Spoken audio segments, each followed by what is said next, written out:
Hola a todos, buenos días. En el vídeo de hoy voy a resolver los ejercicios que dejé colgados hace unos días para que no solo tengáis la solución, sino que también podáis seguir un poco la mecánica, la lógica de la resolución de estos ejercicios.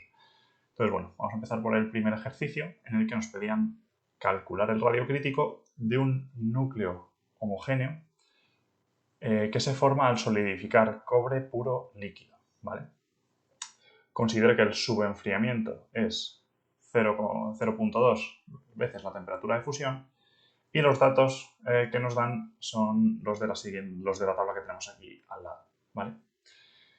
Entonces, la teoría donde explicábamos cómo calcular esto, el radio crítico, está en la segunda parte del tema de moldeo, del tema 4, en la página 29 del primer archivo, del primer PDF de teoría que está colgado en aula virtual. El tema de solidificación de metales.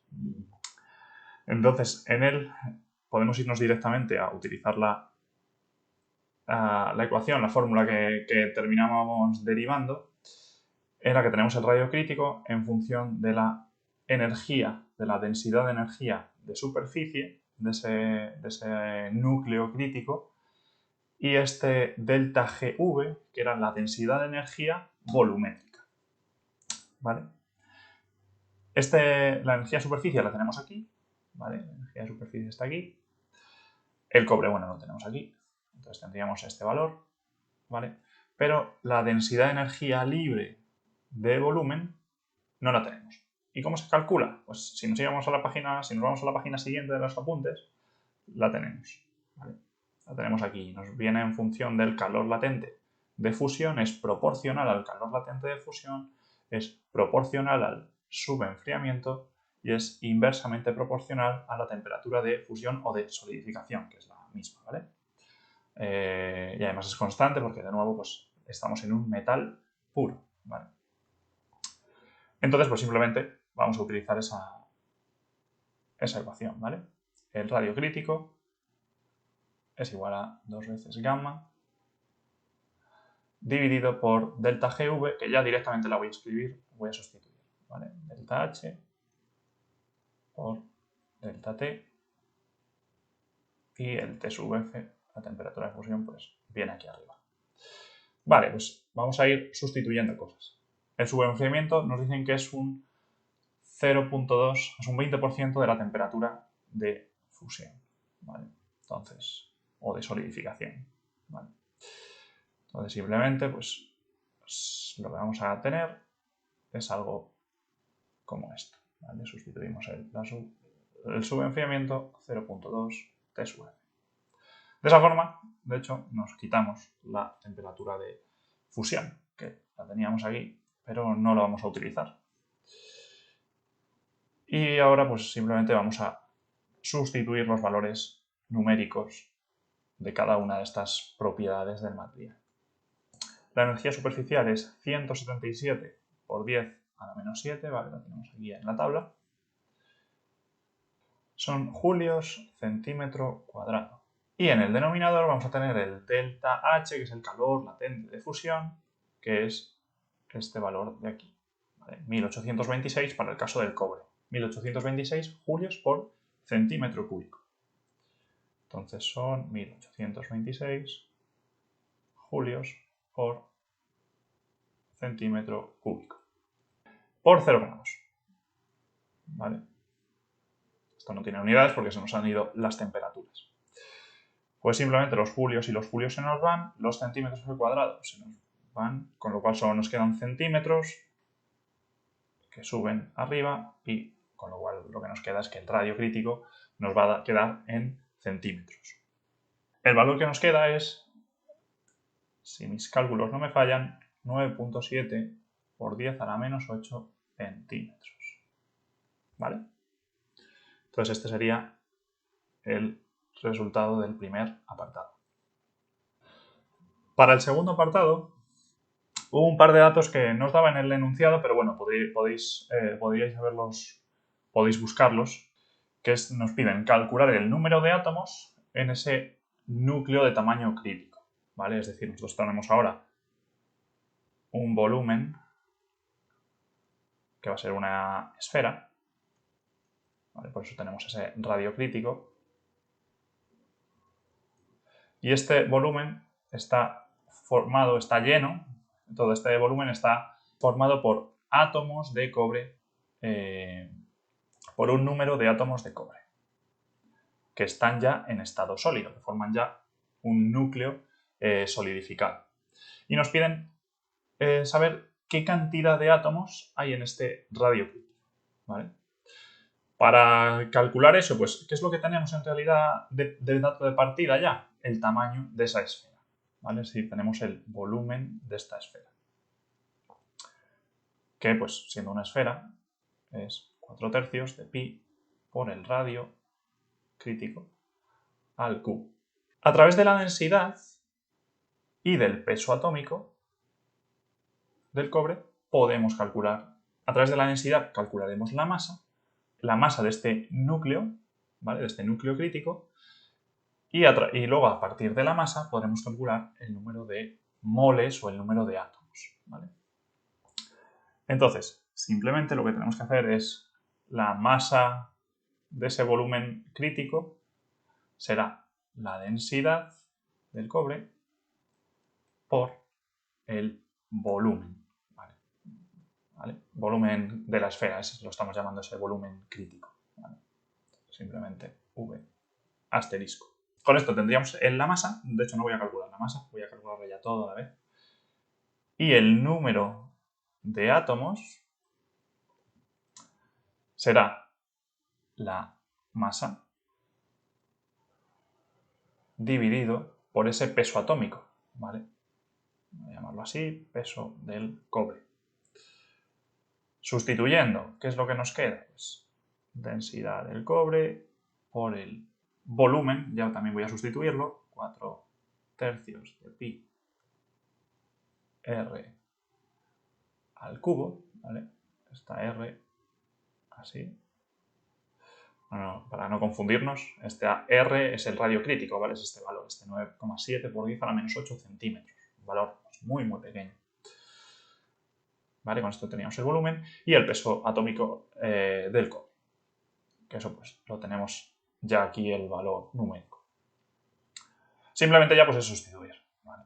Entonces, para corroborar todas las unidades, pues simplemente la densidad, 8.960 kilogramos metro cúbico, el volumen, que viene como 4/3 de pi, por el radio son 9,7 por 10 a la menos 8, pero lo voy a pasar a metros, con lo cual lo voy a dividir por 100, ¿vale? Por eso pongo un 10 a la menos 10.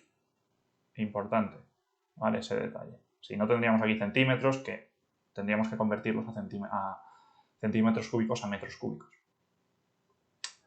Y por último, el peso del cobre, que son 63,546 gramos mol. Y aquí pues lo que tenemos es que, bueno, esto lo voy a tachar, los metros cúbicos con los metros que van al cubo, y kilogramos con gramos pues tenemos que pasar los gramos. 10 a la 3, 1000 gramos son 1 kilo, con lo cual los gramos y los gramos se van, los kilos y los kilos también se van. Con lo cual, la única unidad que nos queda son los moles, que es lo que queríamos, es la cantidad de átomos que hay en ese núcleo. Y el número de moles que tenemos en este núcleo crítico, es de 5,379 por 10 a la menos 22.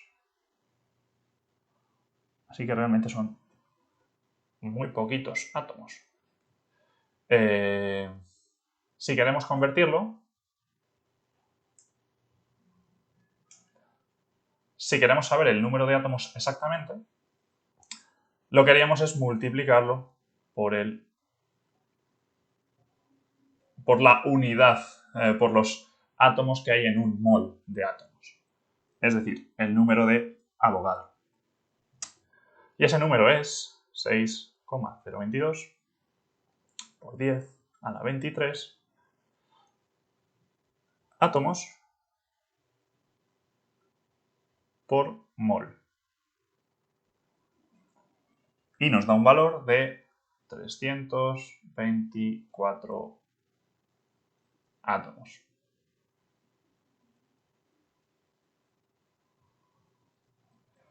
Bueno, los moles y los moles. Esto sería mol, ¿cierto? Se nos van. Bueno, y con esto terminamos el primer ejercicio. Bueno, continuamos con el segundo ejercicio. En este nos piden comparar tres formas, tres geometrías, una esfera, un cubo y un cilindro tipo cuadrado, ¿vale? Cuya altura es igual al diámetro, y determinar cuál de las piezas solidificará primero y cuál será la más lenta. Vale, entonces tenemos que calcular los tiempos de solidificación de cada uno de ellos. Suponiendo eso, por ejemplo, un molde con una cavidad esférica, con una cavidad en forma de cubo o con una cavidad en forma de cilindro con diámetro igual a la altura, ¿vale? Así los vamos a definir: una esfera con radio R, un cubo de lado A y un cilindro de altura y diámetro B. ¿Dónde podemos encontrar el tiempo de solidificación? Pues en el tema 4.2 o 4.2, ¿vale? En la segunda entrega, el segundo bloque de apuntes, en la página 18 tenemos la regla de Chorinov, ¿vale? Que tiene esta forma y se basa en nos dice que la temperatura el tiempo de solidificación es proporcional a la relación entre el volumen de fundido que va a solidificar y la superficie correspondiente a ese volumen, es decir, la superficie que está en contacto con el molde. Y además tiene aquí no es directamente proporcional, es proporcional a la potencia enésima. En este caso a la potencia de 2, al cuadrado de esta relación, ¿vale? Bueno, entonces para compararlos, lo que vamos a hacer es calcular cada uno de los volúmenes y superficies de estas tres geometrías, ¿vale? Entonces el volumen de una esfera, simplemente 4 tercios de pi r al cubo. El volumen del cubo, pues a por a al cubo. El volumen del cilindro es el volumen de el área de la base. En este caso con el diámetro pues es pi cuartos del diámetro al cuadrado por la altura, por b. ¿Vale?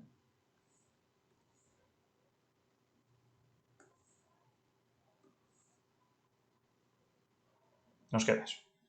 La superficie pues es 4pi r al cuadrado, superficie de una esfera. Superficie del cubo pues simplemente es las 6 caras que tiene y la superficie de cada cara al cuadrado. Y la superficie del cilindro es la superficie de las tapas, ¿vale? Pues ponemos 2 por pi cuartos de b al cuadrado más la superficie lateral, que es el perímetro de la base, es decir, pi por b, por la altura, que es b otra vez, b al cuadrado. Nos queda. Con lo cual, tiempo de solidificación, pues va a ser, o simplemente, antes de calcular el tiempo de solidificación, vamos a calcular ese cociente, esa relación, volumen entre superficie. Aquí lo que nos queda es 4 tercios de pi r al cubo entre 4pi r al cuadrado. 4pi se va, r al cuadrado, nos queda esto. Y lo que nos queda es r tercios. En este caso, a al cubo entre 6a al cuadrado es a entre 6. Y en este caso lo que tenemos es, bueno, esto de aquí es pi medios más pi es 3 pi medios de b al cuadrado y el cociente del volumen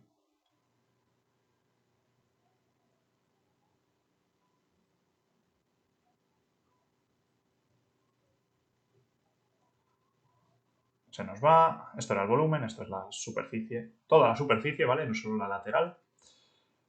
Pi y pi se nos van, este 4 se queda en un 2 y este 2 se nos va. Esto baja abajo y nos queda b sextos. Bien, bueno, pues lo que nos vamos a quedar es con estos cocientes para luego utilizar la regla de Chorinov. Sin embargo, ahora no podemos compararlos porque tenemos distintas variables, tenemos R, A y B. ¿Cuál es la condición o la hipótesis para compararlos? Pues simplemente vamos a decir que tienen el mismo volumen, ¿vale? Y vamos a tomar la esfera como la referencia. De forma que el volumen de la esfera es igual al volumen del cubo y el volumen de la esfera también va a ser igual al del cilindro. O mejor dicho, el cubo va a tener el volumen de la esfera y el cilindro va a tener el volumen de la esfera. Volumen de la esfera, simplemente lo cogemos de arriba. Volumen del cubo, A del cubo. Con lo cual, ¿cuál es el lado del cubo? ¿Cuál es la arista del cubo que tiene el volumen de la esfera? Pues es A igual a R por raíz cúbica de 4 tercios de pi.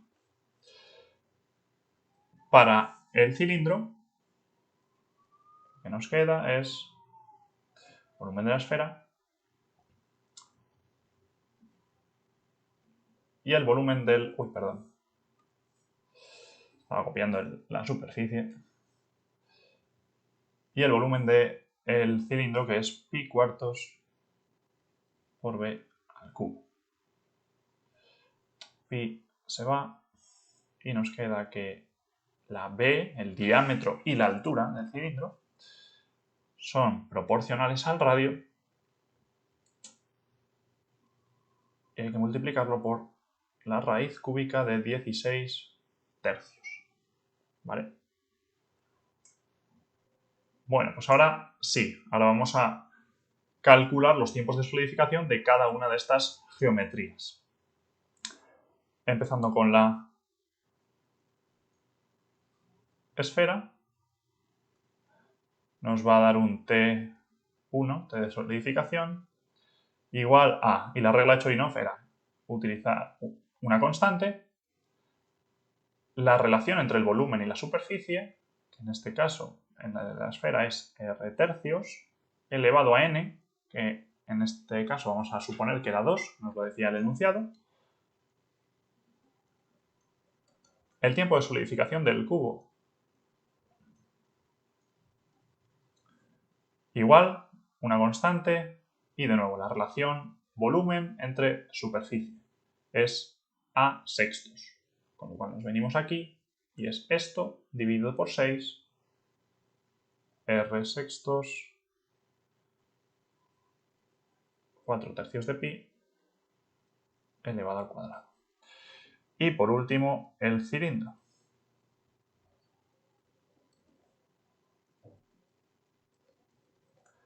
De nuevo la constante y ese ratio elevado al cuadrado. Este ratio es b sextos. Venimos aquí de nuevo. ¿Cuánto vale b? Dividido por 6. Ahí, aquí va una raíz cúbica, se me había olvidado. 16 tercios. Muy bien. Pues ahora ya sí que podemos comparar los tiempos de solidificación porque todos van en función de C y de R. Para la esfera, este valor es C por 0,111 R al cuadrado. Para el cubo es 0,072 R al cuadrado. Y para el cilindro es C por 0,085 R al cuadrado. ¿vale? ¿Qué podemos ver aquí? Pues que la esfera tiene el tiempo de solidificación mayor, es decir, solidifica más lento, tarda más en solidificar. En cambio, ¿cuál es el menor de ellos, del resto? Pues el que tiene un tiempo de solidificación menor, es decir, el que solidifica más rápido, es el cubo.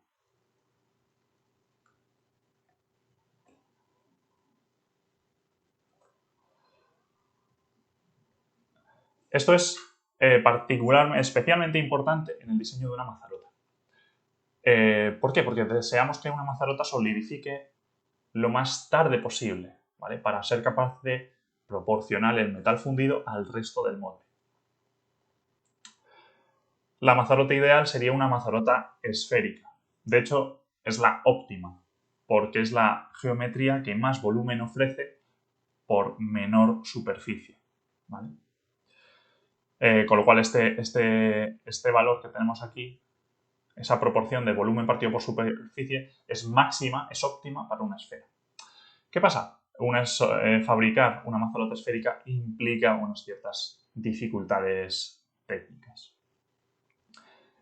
Con lo cual se prefieren otras formas como por ejemplo el cilindro. ¿Vale? Por eso la mayoría de mazarotas son cilíndricas y no tienen otras formas como forma de cubo o forma ortoédrica. Así que bueno, con esto terminamos el segundo ejercicio. El tercer ejercicio nos preguntaba qué energía tenemos que aplicarle a un metal, a un lingote de metal de estas dimensiones, con este volumen, mejor dicho, para calentarlo desde la temperatura ambiente hasta 93.3 grados centígrados por encima de su punto de fusión. Con lo cual, tendremos que aplicar energía en tres fases, tal y como vimos en la página 17 del bloque 4.2, ¿vale? 4.2. Los fundamentos de solidificación de metales. Bueno, en fundamentos de la fundición, perdón. Entonces, lo que tenemos que hacer es aplicarle calor, en primer lugar, para aumentar la temperatura desde la temperatura ambiente, T sub 0, hasta T sub F, ¿vale? Que sería esta componente de aquí, este término, este delta de T sub F menos T sub 0, por el calor específico del metal sólido. A continuación tendremos que fundir el metal, ¿vale? El metal. Y por último, tendremos que calentar ese metal a una temperatura, a la temperatura que llamamos de vaciado, ¿vale? Entonces aquí tenemos un primer delta de T en estado sólido y otro delta de T en estado líquido, que es este que tenemos aquí, ¿vale? La de fundir es el calor latente. Para fundir el metal tenemos que aplicarle la energía correspondiente a su calor latente, que es este término, ¿vale?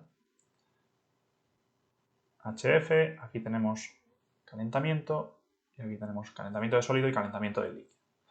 Y es simplemente pues, aplicar esta fórmula, ¿vale? Es muy, muy sencilla, no tiene mayor complicación. La energía total, H, es igual a la densidad, que son 4.152 kilogramos metro cúbico. El volumen, que son 28.316. Es una buena cantidad de material. Y luego tenemos todos esos términos. C sub S, que es el calor específico en estado sólido, ¿vale? O aquí lo hemos llamado CP de sólido, es 0.343 julios por gramo por grado. El delta de T son la temperatura de fusión, que son 704,4 grados, menos la temperatura ambiental, vamos a considerar que sean 20 grados. ¿Vale? Estos dos son grados centígrados, por eso se nos van aquí. Y tenemos que seguir añadiéndole los términos que nos faltan, que son el del calor de fusión, aquí lo hemos llamado C sub L, sería mayúscula esta C, ¿vale? Para más claridad. Esta H sub F. Son 167,5 julios gramo, ¿vale? Ya nos dice también, nos da una idea de que esto va en proporción a la masa, por eso ocurre a esa temperatura. Y por último, el calentamiento del líquido. Entonces, más 0.297, calor específico del líquido, julios, gramos, grados centígrados, por el delta T. Este delta T nos han dicho que sea 93,3 grados por encima de su punto de fusión. Así que simplemente podríamos decirle 93,3 grados centígrados. ¿Vale? Cerramos, los grados y los grados se nos van. Aquí que tendríamos que convertir los metros cúbicos a centímetros, ¿vale? Entonces podríamos decir simplemente 100 centímetros son 1 metro y como van al cubo, lo ponemos así. Centímetros se van con estos centímetros cúbicos y los metros se van con estos metros cúbicos.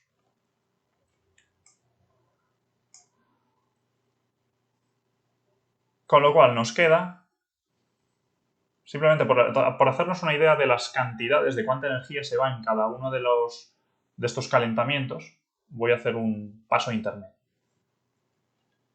La masa total que tenemos son 117.571,4 gramos multiplicado por el primer término, el del calentamiento, del sólido hasta la temperatura de fusión, nos da 234,75 julios gramo.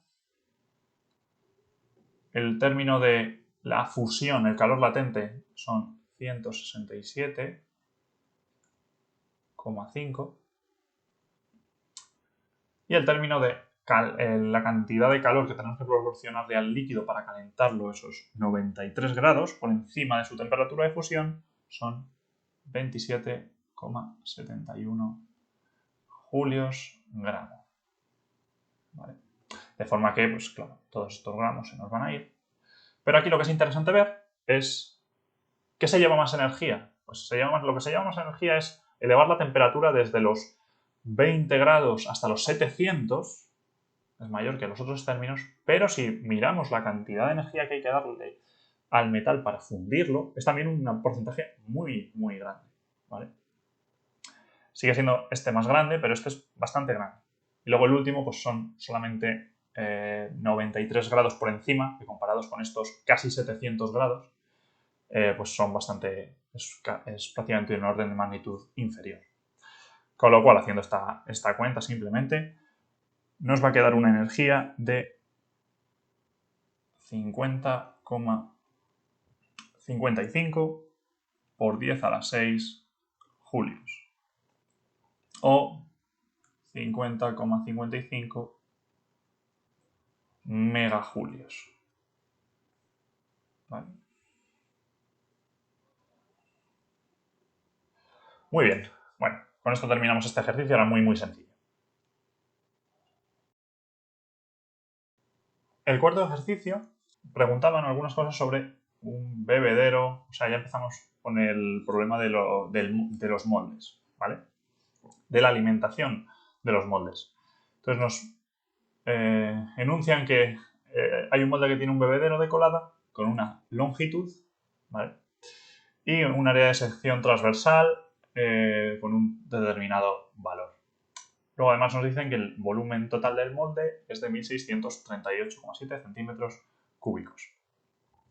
Para resolver este ejercicio simplemente tenemos que aplicar el teorema, el principio de Bernoulli, que lo teníamos aplicado al diseño de un bebedero en la página 7 del bloque 4.2, ¿vale?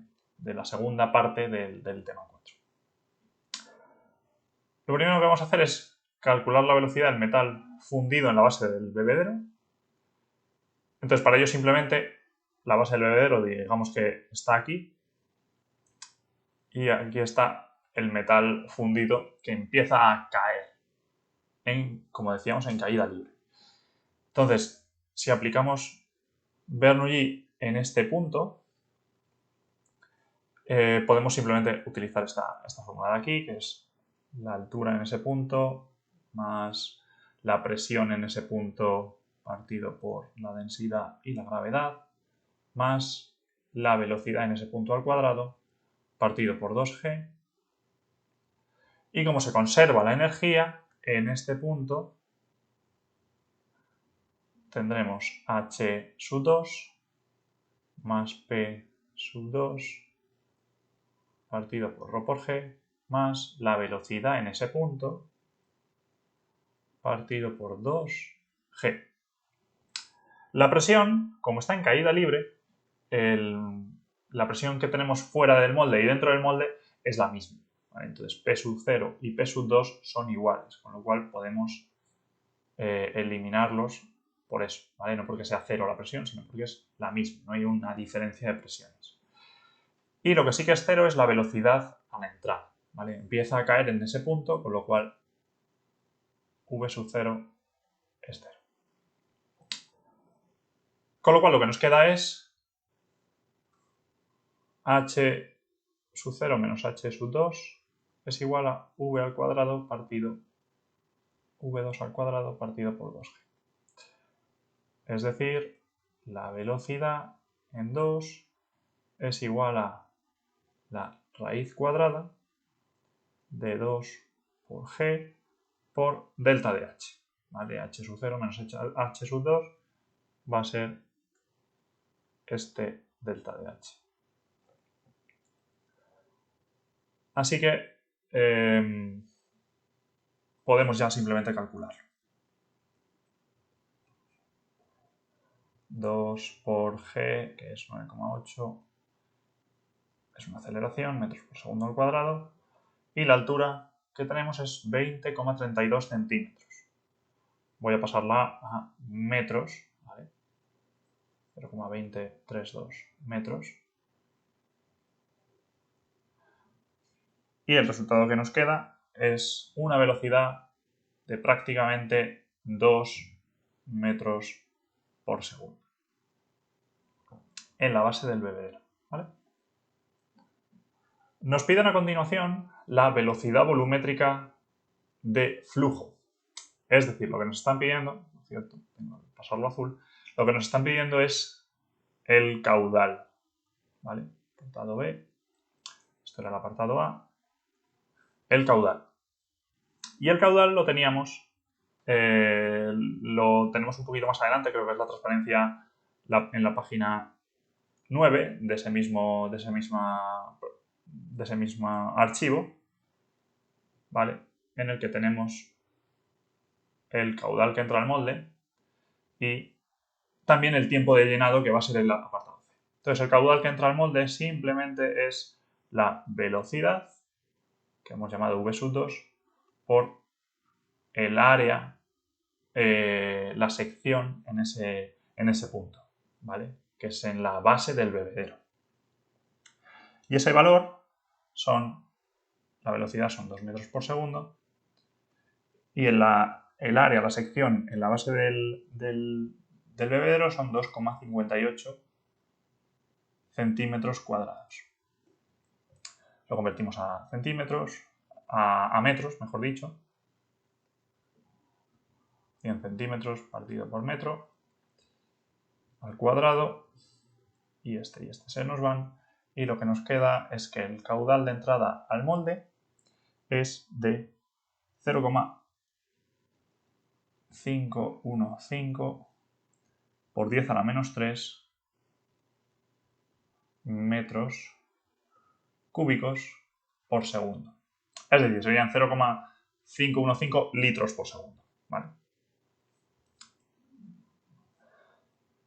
Y el tiempo de llenado del molde simplemente es el volumen que tiene el molde partido por la velocidad de llenado. ¿Vale?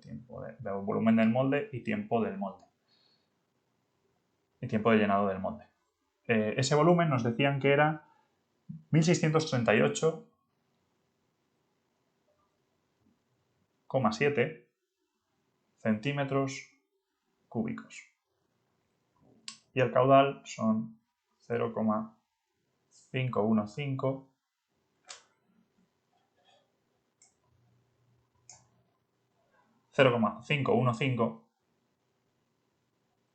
por 10 a la menos 3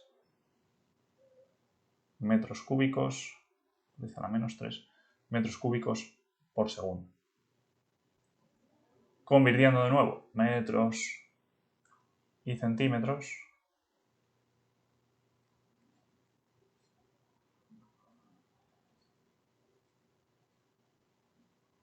lo que nos da al final es un tiempo de llenado del molde de 3,2 segundos.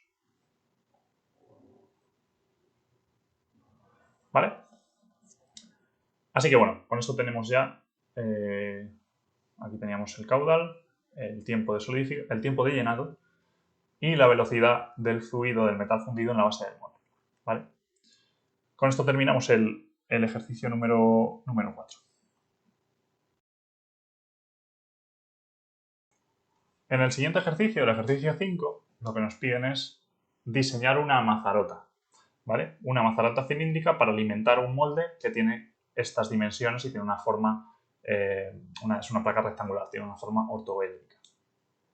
Se sabe que este molde rectangular, ortoédrico, solidifica al cabo de 1,6 minutos, con lo cual la mazarota debe solidificar en un tiempo superior. En este caso se pide que sea de 2 minutos, la solidificación de una mazarota. Esta mazarota es cilíndrica, como hemos dicho, y tiene una relación diámetro-altura de 1. Así que vamos a utilizar de nuevo la regla de Chorinov, pero vamos a utilizar otro formato de esta regla. ¿Vale? Y es esta de aquí. ¿Vale? Vamos a decir que el volumen solidificado es el espesor por la superficie, y ese espesor es proporcional a una constante por la raíz del tiempo. ¿Vale? Podríamos hacerlo de forma idéntica con la regla de Chorinov que tenemos, con la regla que hemos utilizado en otras ocasiones.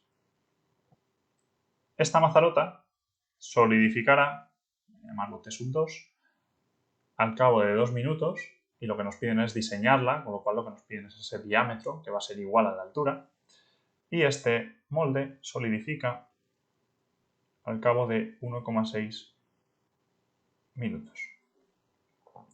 Si aplicamos esta ecuación sobre el molde del que tenemos todos los datos, es igual a una constante, voy a llamarla K, por la raíz del tiempo, T sub 1, por la superficie exterior.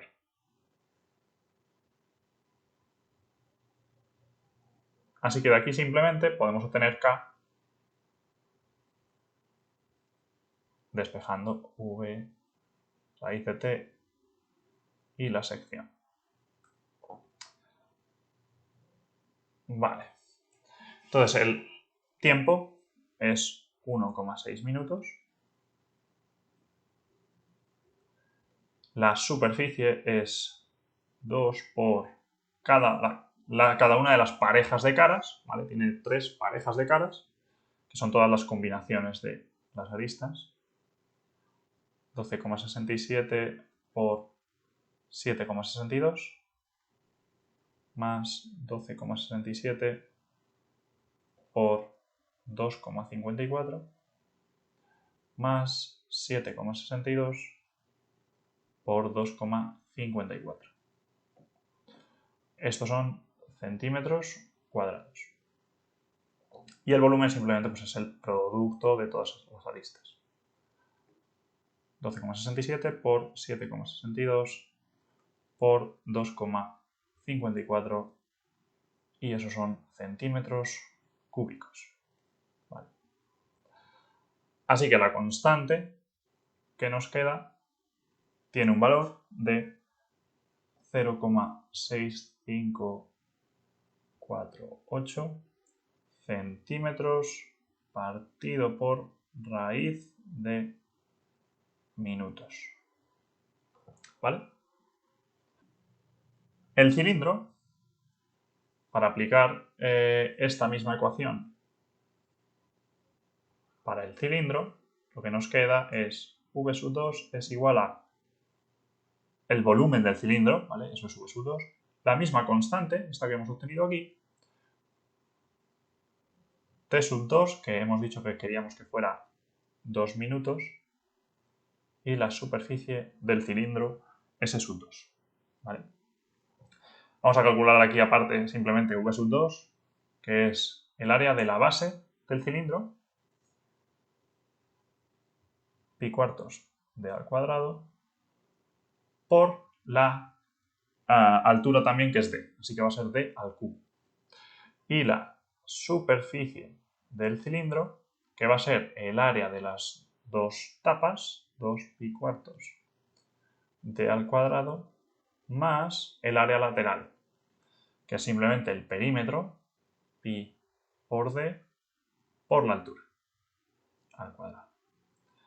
Y todo esto es, lo sumamos, pi medios más pi son 3 pi medios por d al cuadrado. Así que todo esto lo introducimos, la S y el volumen, lo introducimos aquí, la K ya la conocemos, el tiempo también, así que lo que nos quedará es algo como lo siguiente. K, T sub 2 y la superficie es 3 pi medios d al cuadrado. D al cuadrado se va con esta, pi se va con esta, y este 2 lo dejamos aquí como un 2. Con lo cual, si sustituimos aquí todo lo que nos queda, bueno, mejor lo vamos a escribir un poco más limpio, de forma que d es igual a 2 por 3, 6, k raíz de t sub 2. ¿Vale? Simplemente vamos a sustituir los datos. Y eso va a ser 6 por 0,6548 centímetros partido por raíz de minuto por la raíz de 2 minutos. ¿Vale? Con esta ecuación pues ya veis que podemos cambiar el tiempo simplemente para cualquier otro tiempo. Y lo que nos termina dando es un valor de 5,56 centímetros.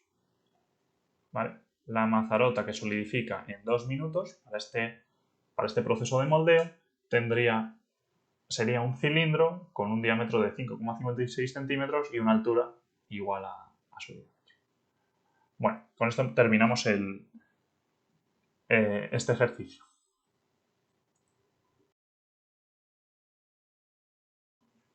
El ejercicio 6 es un poco diferente a los anteriores, ¿vale? Tiene que ver también con el proceso de solidificación, pero en este caso con el fenómeno de contracción, ¿vale? El fundido, como sabemos, se contrae durante todo el proceso de enfriamiento. Desde el enfriamiento del líquido, el líquido ya empieza a contraerse, de hecho. Luego ocurre una contracción mucho más fuerte durante la solidificación. Y finalmente se contrae también el sólido desde la temperatura de solidificación hasta la temperatura ambiente. ¿Vale? Entonces aquí tenemos dos materiales, el aluminio y la fundición de hierro gris, que tienen estos coeficientes de contracción volumétrica. ¿Vale? Esta palabra es muy importante, volumétrica. Entonces, lo que nos piden es, si tenemos una pieza de estas dimensiones, un molde con estas dimensiones, ¿qué ocurre? ¿Qué dimensiones finales tienen una pieza fabricada en aluminio y otra pieza fabricada en fundición de hierro gris? ¿Vale?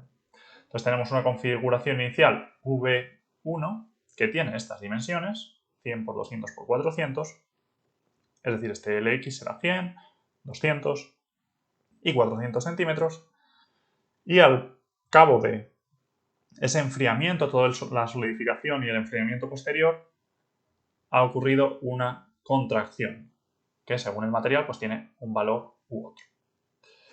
Al cabo de esa contracción, lo que nos queda es este volumen. Y la longitud de LX ya no es LX nunca más, sino que es LX', podemos llamar, ¿vale? LI', LZ'.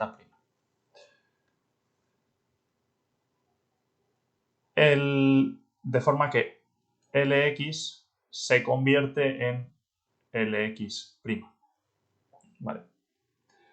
Bueno, entonces, ¿qué quiere decir? ¿Qué es esta contracción volumétrica? Esta contracción volumétrica lo que nos dice es cuánto ha cambiado el volumen relativamente, ¿vale? Porcentualmente, cuánto ha cambiado el volumen. Es decir, es la variación de volumen partido por el volumen inicial, ¿vale? La variación de volumen es V2 menos V1 partido por V1. V1 efectivamente sabemos que es LX por LI por LZ. ¿Vale? Lo podemos escribir por aquí. V1 es igual a LX por LI por LZ. Sin embargo, V2, ¿qué es? Pues V2 será LX' por LI' por LZ'. ¿Y de dónde tenemos estos LX'? ¿Cuánto se ha contraído cada lado, cada longitud? ¿Vale? Porque aquí tenemos la contracción volumétrica, pero ¿cuál es la contracción longitudinal? Pues podemos asumir también que la contracción longitudinal tiene esta forma, delta de L partido por L1, ¿vale? Y sería algo así como L1, o mejor dicho, L2 menos L1 partido por L1. Y en el caso de L sub X, lo que tendríamos es que C sub L es igual a la longitud final que tiene LX' menos LX partido por LX, ¿vale? La variación de longitud partido por la longitud inicial. Si operamos todo esto, lo que nos queda es que LX' es igual a LX por 1 menos C sub L, ¿vale? Y esto de aquí es la clave del problema, digamos, ¿vale? Y ahora ya podemos escribir V sub 2. V sub 2 será igual a LX', que es LX por 1 menos C sub L, por LI', que va a tener la misma fórmula, va a ser LI por 1 menos C sub L, y LZ', que va a ser LZ por 1 menos C sub L. Con lo cual, lo que nos queda es que el volumen final es LX por LI por LZ por 1 menos C sub L al cubo, ¿vale? Y de hecho, si os fijáis, esto es V1. Con lo cual, el volumen final lo podemos escribir sencillamente como V1 por 1 menos CL al cubo, ¿vale? Muy importante, aquí estamos suponiendo que todas las dimensiones se contraen en la misma proporción, ¿vale? En todas las dimensiones aplicamos C sub L.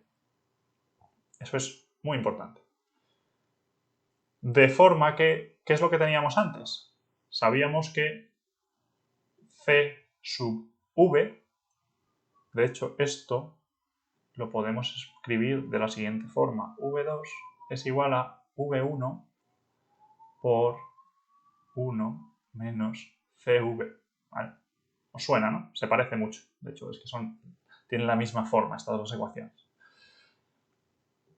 ¿Qué quiere decir? Que este término de aquí es en realidad igual a 1 menos CV. Y si despejamos, lo que terminamos obteniendo es que C sub L es igual a 1 menos la raíz cúbica de 1 menos C sub V. Y ahora ya sí, ahora ya podemos sustituir los datos del problema para ver cuánto se contrae o se deforma cada una de las dimensiones y para cada uno de los materiales, ¿vale? Voy a escribir aquí una pequeña tabla para mostrar los datos, así de forma rápida, ¿vale? Como ya sabéis, pues Lx' lo calcularemos como L sub x por 1 menos C sub L. Y C sub L ya lo tenemos, porque esto era el dato, C sub V era el dato, ¿vale? Bien, pues estos serían los resultados completos, ¿vale? El volumen, ¿cómo lo hemos calculado? Simplemente, como veíamos antes arriba, por el volumen inicial por 1 menos la contracción volumétrica, ¿vale?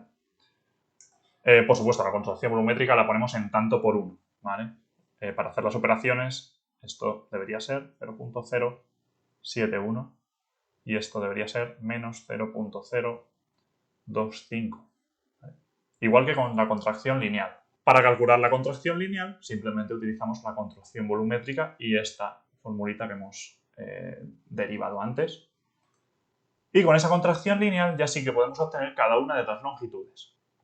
Los 100 centímetros de Lx se convierten en 97.5, se quedan en 97.58 tras todo el proceso de enfriamiento, toda la contracción, ¿vale? Al final se ha contraído un 2,5% prácticamente longitudinalmente, ¿vale? Los 200 centímetros se convierten en 195 y los 400 en 390.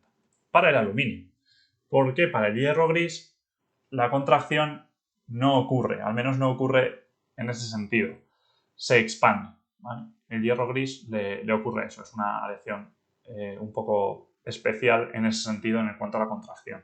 Es mucho más pequeña, como veis, es unos 3 veces más pequeña y además se expande, por eso la contracción es negativa, ¿vale? Entonces, eso quiere decir que al enfriarse y al solidificar se expande. Muy bien, pues con esto terminamos el sexto ejercicio y nos queda el último ejercicio que vamos a hacer a continuación. Bueno, y por último el ejercicio 7 es similar al anterior, pero es más sencillo que el anterior en algún aspecto, pero hay que fijarse en otras cosas, es más difícil conceptualmente hablando. En este caso queremos obtener un cubo de aluminio de 10 centímetros de lado, ¿vale? Entonces tenemos nuestro cubo de lado 10 centímetros, ¿vale? L y todos ellos valen 10 centímetros. De aluminio va a ser o de cobre. Y nos piden determinar cómo sería en un molde abierto, cómo sería ese molde, ¿vale? ¿Qué dimensiones debería tener ese molde para, teniendo en cuenta la contracción que va a haber a lo largo de todo ese enfriamiento, solidificación y posterior enfriamiento del sólido, qué dimensiones debe tener ese molde para que al final nos quede una pieza de estas dimensiones? Así que tenemos que tener en cuenta, no solo como en el ejercicio anterior, que teníamos en cuenta la contracción volumétrica del sólido, sino que tenemos que tener en cuenta también la contracción volumétrica durante la solidificación e incluso durante el enfriamiento del metal líquido. ¿Vale? También nos piden qué pasaría si tuviéramos una mazarota, qué diferencias habría. Bien, pues tenemos que entender, hay una ilustración muy buena en el Gruber, en una de las recomendaciones, que nos explica cómo es esa solidificación, cómo ocurre en el caso de tener, por ejemplo, un molde abierto. Inicialmente aquí estamos a T sub V, ¿vale? Aquí acabamos de vaciar el metal fundido y ocupamos todo el molde o el nivel que corresponda del molde. En ese punto comienza el enfriamiento del líquido. Al enfriarse el líquido, el nivel desciende, de forma que solo la longitud en z, ¿vale? Según las hemos definido en este eje de coordenadas, solo la longitud en z disminuye. Es decir, si aquí tenemos L sub x, L sub y y L sub z, estas siguen valiendo lo mismo, L sub x y L sub y, L sub x0, vamos a ponerlo de esta forma para que sea más claro,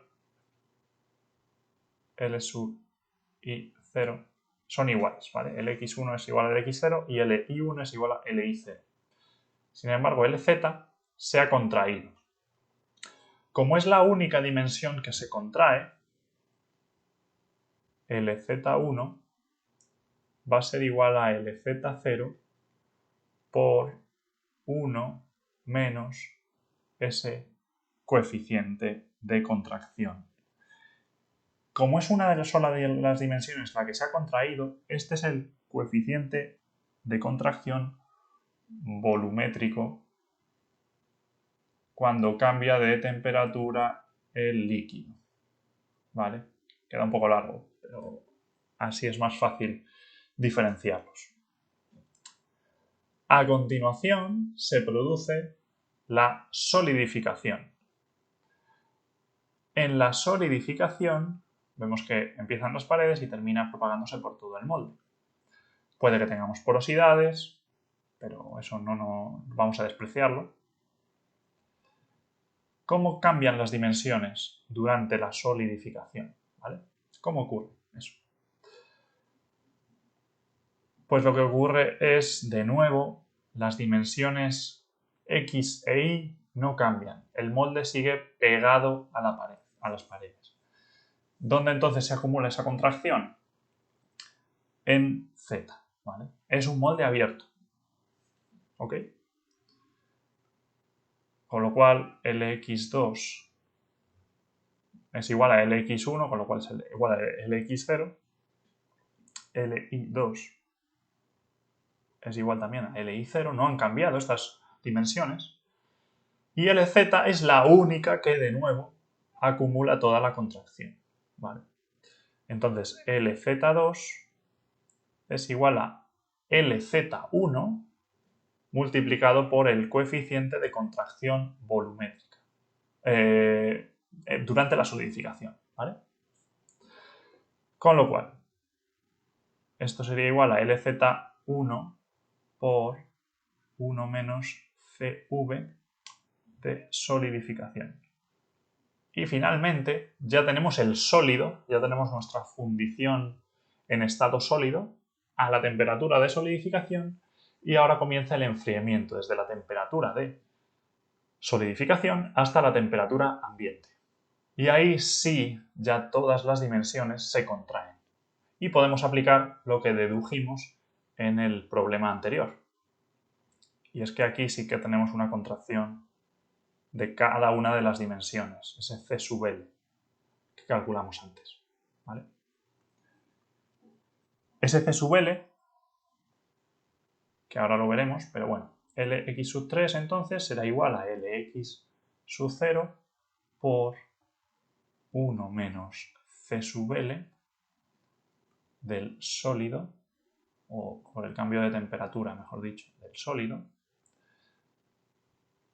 Li sub 3 tiene la misma forma, 1 menos Cl delta T del sólido, y Lz3 será de nuevo, ahora tomamos la longitud del paso previo, Lz sub 2, por 1 menos C sub L delta T sólido. ¿Y cómo calculamos ese C sub L?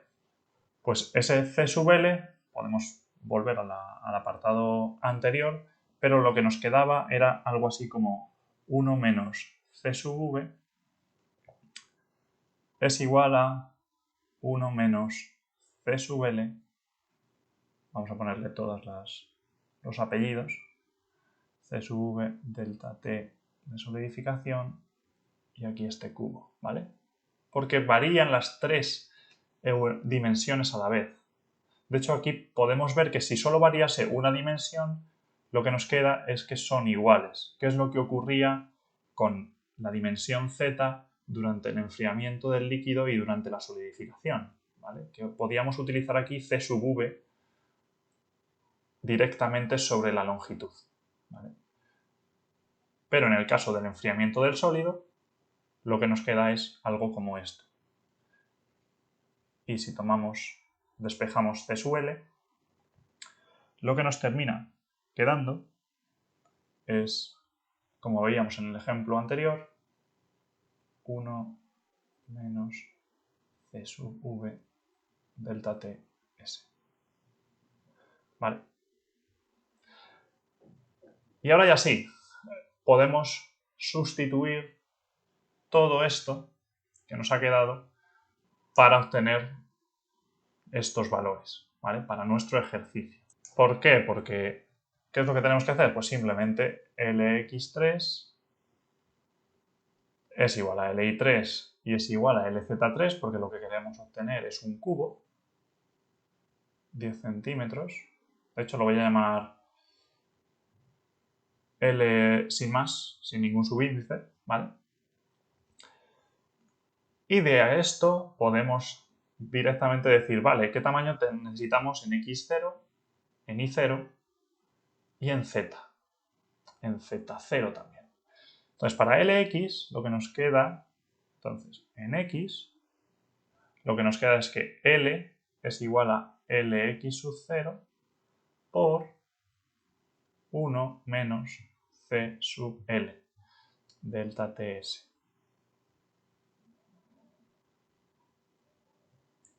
Con lo cual, finalmente, Lx sub 0 es L partido por 1 menos C sub L delta Ts.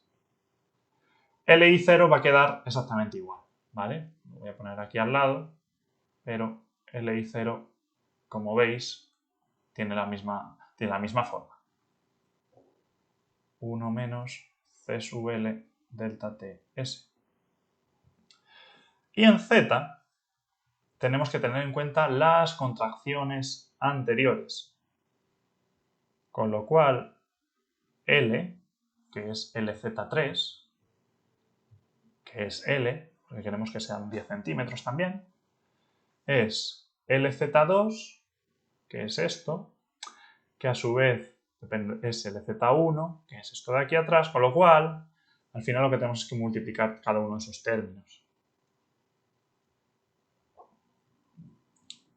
Y lo que nos queda es C sub V delta T del líquido,